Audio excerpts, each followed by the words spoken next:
किसी को इम्प्रेस करना हो, किसी लड़की को आकर्षित करनी हो, या उसे पास बुलाना हो, उसके पास जाना हो, उसे पास बिठाना हो या उसके पास बैठना हो, उसे साथ ले जाना हो, अब सालों उससे मिन्नतें नहीं करनी, अब सालों उससे मिन्नतें नहीं करनी, अब सालों उसके पीछे गंवाना नहीं है, अब सालों उससे मिन्नतें नहीं करनी, अब सालों उसके पीछे गंवाना नहीं है।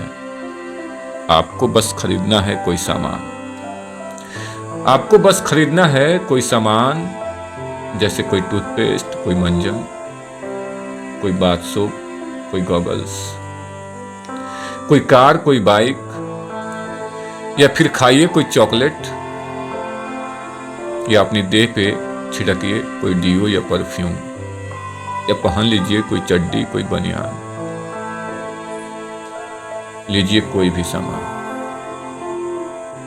कोई अनजान औरत, कोई राह चलती लड़की खींचती हुई आपके करीब चली आएगी,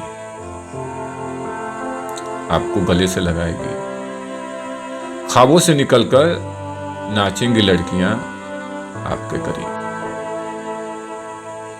यह मैं नहीं, यह मैं नहीं, यह दावा है, सुबह शाम भोर दोपहर दिन रात 24 घंटे टीवी पर आते जाते विभिन्न प्रोडक्ट्स के विज्ञापन का। यह मैं नहीं, यह दावा है, सुबह शाम भोर दोपहर रात दिन 24 घंटे टीवी पर आते जाते विभिन्न प्रोडक्ट्स के विज्ञापन का। जैसे लड़कियां मनुष्य ना हो, कोई सामान हो, वो भी बेहद सस्ती सी, जो हर सामान के साथ फ्री मिल जाएंगी। प्रोडक्ट्स कोई भी हो, उनके विज्ञापन में एक चीज कॉमन मिल जाएगी, लड़की की देह और पुरुष को उसकी चाहत। आज विज्ञापन का एक ही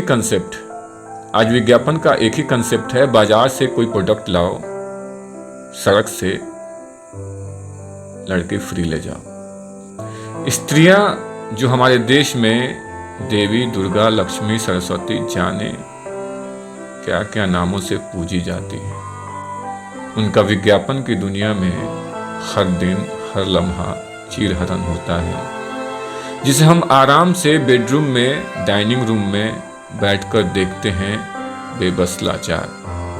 जैसे द्रौपदी के चीरहरण पे चुप थे भीष्म, भीम, युधिष्ठिर और जाने कैसे कैसे महारथ हैं। आज लड़कियां जो न केवल बस, कार, रेल, दुकान चला रही हैं, प्लेन उड़ा रही हैं, अधिकारी बन रही हैं, बल्कि मंत्री, मुख्यमंत्री, प्रधानमंत्री बनकर देश और समाज की बागडोर संभाल रही हैं, ओलंपिक से ला रही हैं मेडल। लड़कियां जो सदियों से गृहिणी बनकर एक बेजान मकान को घर में तब्दील कर रही हैं, लड़कियां जो एक बेजान मकान को घर में तब्दील कर रही हैं, अपने प्रेम, त्याग और पसीने से संवार रही हैं अपने घर का मुस्तकबिल। डायनासोर की तरह मानव जाति खत्म न हो जाए, अपना खून बहा रही हैं, पीरियड की पीड़ा सह रही हैं। वही लड़कियां एक भोग उपभोग की वस्तु की तरह विज्ञापन में हमारे सामने हर रोज, हर घड़ी, हर क्षण परोसी जा रही हैं।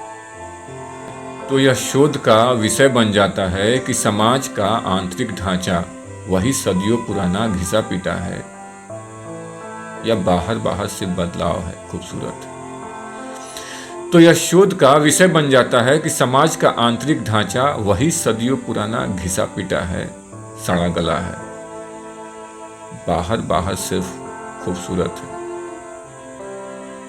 मंचों, किताबों और बहस में एक स्त्री को शरीर से अलग देखा जाता है, या दिखाया जाता है जैसे हाथी के दांत खाने के और दिखाने के और।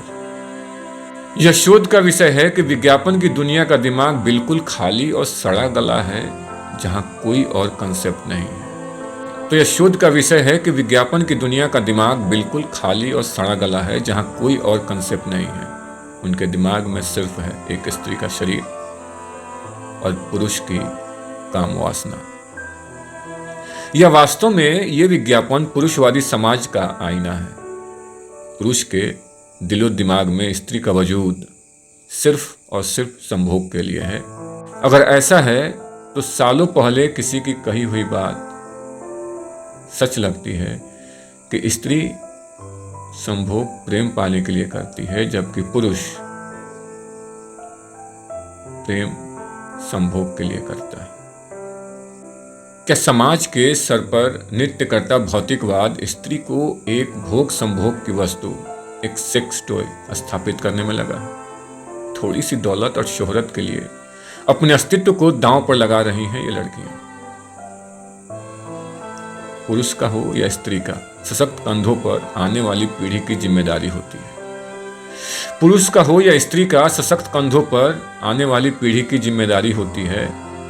लड़कियों के भी ऊपर है उनकी ही अपनी जाति की जिम्मेवारी, जिसे दलदल में फंसने से रोकना है। लड़कियां महज भोग का पर्याय नहीं है। लड़कियां कोई प्रोडक्ट नहीं है। लड़कियां कोई प्रोडक्ट नहीं है, लड़कियां जननी हैं। लड़कियां कोई प्रोडक्ट नहीं है, लड़कियां जननी हैं। लड़कियां लाइफ क्रिएटर हैं। वो सिर्फ शरीर नहीं, गोश्त मांस का टुकड़ा नहीं।